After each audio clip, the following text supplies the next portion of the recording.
Thank you. Colby Smith with the New York Times.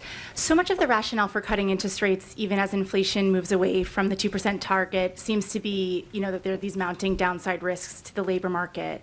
But if those don't materialize and the labor market either stabilizes around current employment levels or even starts to strengthen somewhat, how would that change your perception of how much interest rates need to fall from here? Would you then be a bit more concerned about underlying inflation and the possibility of second-round effects from tariffs? Yeah, I mean, in principle, if you were to see data that suggested that the labor market's strengthening or even that it's stabilizing, that would certainly play into our decisions going forward. So, we do have, we get some data. The labor market is a place where we get, for example, we get the state-level data on initial claims, which are sending a sort of a signal of more of the same. We also get job openings, and we'll get lots of survey data. We'll get the Beige Book and things like that. So we'll have a picture of what's going on in the labor market, and the fact that we're not seeing an uptick in claims or a downtick really in openings suggests that you're seeing maybe continued very gradual cooling, but nothing more than that. So that does give you some comfort.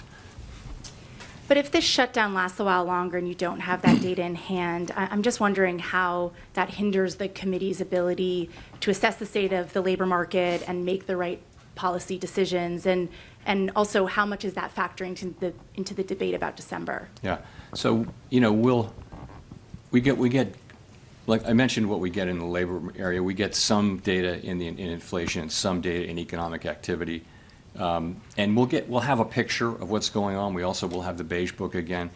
I would say we're not going to be able to have the detailed feel of things. But I think if there were a significant or a material change in the economy one way or another, I think we'd pick that up through this.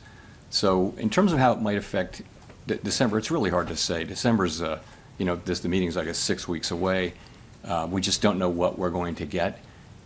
If there is a very high level of uncertainty, then that could be an argument in favor of caution about moving, but we'll have to see how it unfolds.